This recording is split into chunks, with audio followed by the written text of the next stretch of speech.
life? I figured out how to get out of this rat race, Paul. I figured it out. I'm listening. I have some beachfront property in Wyoming, and I'm going to sell it on Twitter because Twitter is full. Now, we already knew Twitter was a dumpster fire in many capacities. But I will tell you, Paul, I have not laughed so hard as I did last night from like 4:30 until like 7 o'clock. Like, my wife thought I was going just insane because I was just sitting in front of my computer and just dying of laughter watching Twitter just explode on itself. And this is because accounts were hacked? Like some... It wasn't even accounts were hacked. What they apparently were able to do was get access to like the Twitter management console. You know, the rumors are flying that they paid some employee off or whatever. Yeah. And they could tweet, I think, from like any verified account. And so... Wow. See, not verifying my account has really paid off. Well, they were coming from non-verified accounts too, but what they were able to do for people who didn't see this hilarity ensue is they were able to tweet from like Elon Musk, like Barack Obama, like Uber, Apple, the company in Silicon Valley, had their first tweet, and it was to donate money to their Bitcoin wallet. And if you do, then Apple will send you $2 back or 2 Bitcoins back for every Bitcoin that you donate. And hundreds of people fell for this. I was going to say, that would have gotten people to do it. Hundreds of people. Now, I didn't check right before this podcast, but you can actually go online and see like the transactions because it's Bitcoin and it's supposed to be super transparent. So we should deny all of those people voting rights in the coming election. I'm just going to throw that out there. And so this little... crime absolutely pays, and I chose the wrong career path being ethical. I should have gone into crime.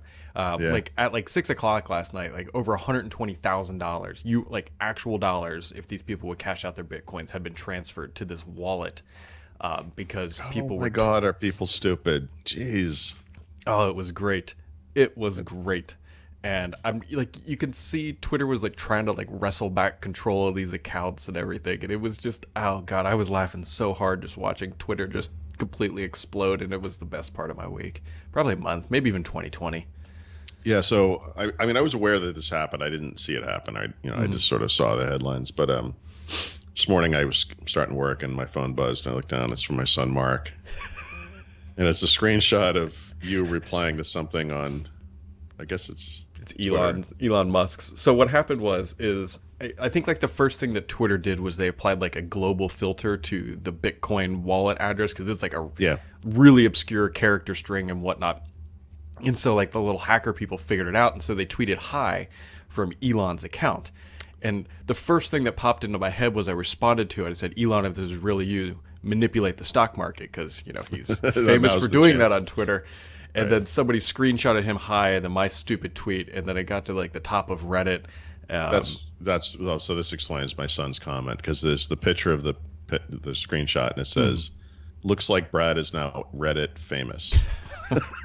Which, and I'm going to put that one on the LinkedIn. My son lives on Reddit. So. I'm gonna print that off and send it to my mortgage company and see how that one. Like, see does what this that's count? worth. Like, does this? Can we?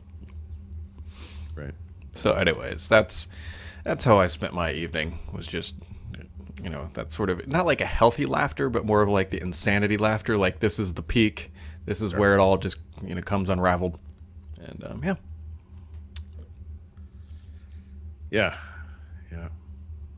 Yeah, I mean, you know, I figured they would have pulled the plug, but no, not Twitter. They're going to triage in real time in the public, so you know. Yeah, really, right. Well, it's a well-run organization, and let me tell you, top-notch social network. It's just, oh my God, it's uplifting. So, anyway, for people who are interested in my beachfront property, the bidding will start at about $10,000, and we'll go up from there. It's pristine property in the middle of Wyoming. Oh, yes, sure. Great view of the Pacific Ocean. So, nice. Yeah. So, anyways, yesterday Microsoft put out a new icon for in the latest Insider build that doesn't. It doesn't match anything in Windows, which is what kills me. But whatever. Well, it matches the new icons in the sense that it's terrible looking. Most of the new icons, if you haven't seen them, well, of course you have. They're kind of blue, except for some of them that are kind of orange and dark gray. Yeah. Like the Groove icon looks like that.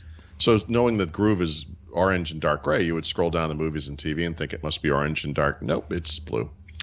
So, yeah, I mean, these icons are terrible. I don't. Yeah. But yeah, there's nothing that looks exactly like this icon. Yeah, for sure. Like, to me, I looked at it and said, "This is Windows 10X icon." Like that's what I thought it was.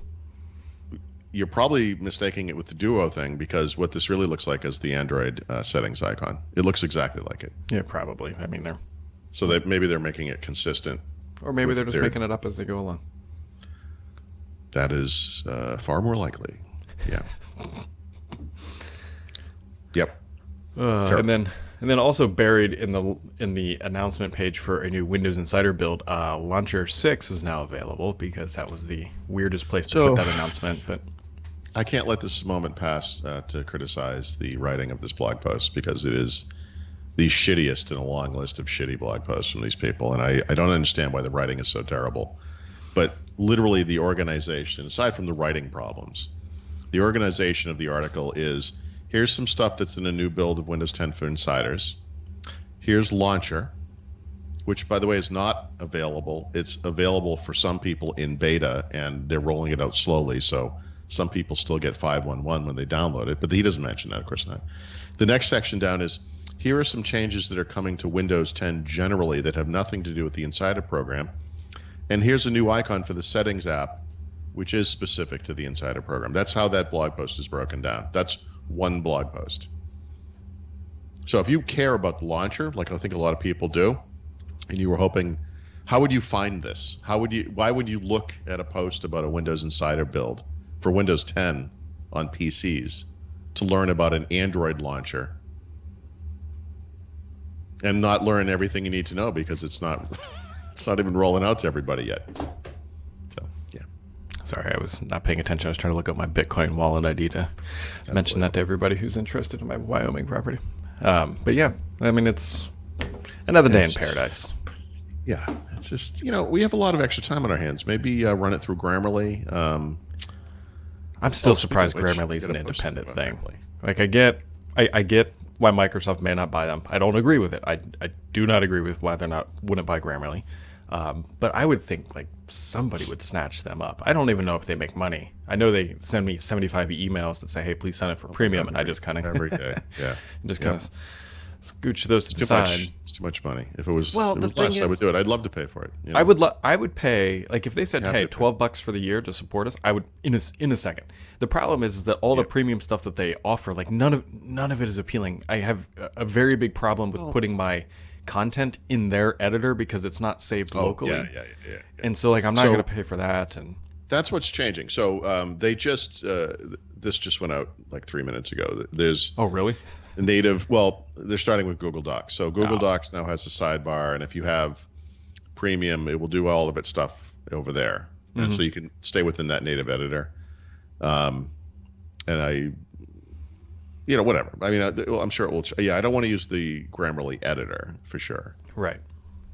Actually, I mean, given the performance problems I was having with Edge this morning, and not just this morning, by the way, this has been a big problem lately, where if you're writing something in the browser, the typing can't keep up with you typing. That kind of performance problem. I haven't had that issue. Are you? It's really bad. What bad. version are you running? This is the normal non-beta version. Okay.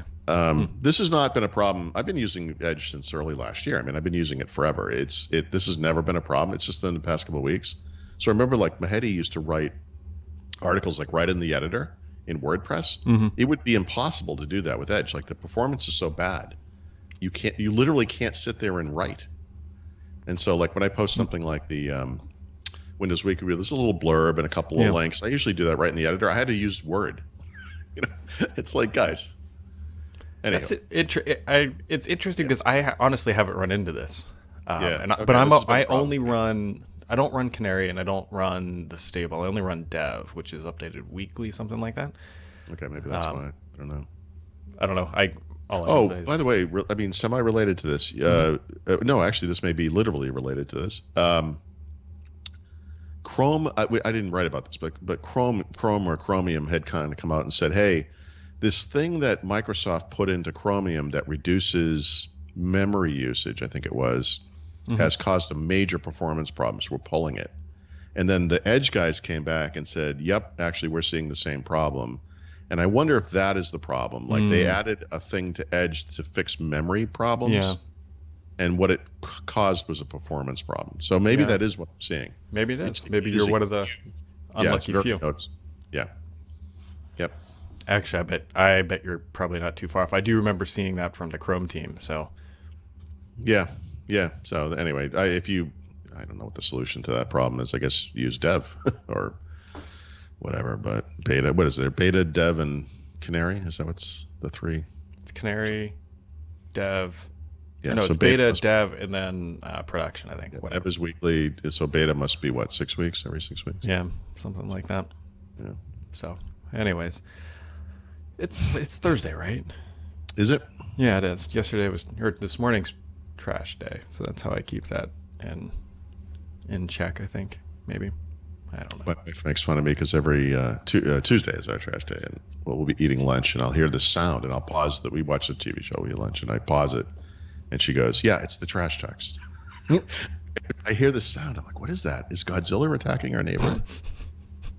Every week it confuses me. She's like, "It's still the trash truck." Yeah, just if you ever meet Paul and you've never met him, just no loud noises. Just keep your distance. Don't startle me. Oh man! All right, I don't know. You got anything else for today? Before we? I don't know. No, I guess not. Yeah, not a whole lot else is going on. But tomorrow is Friday, which means we're going to attempt to do this Showboating live. And hopefully something happens between now and then. Otherwise, Paul and I will just drink on the air. Hey, that sounds like a plan.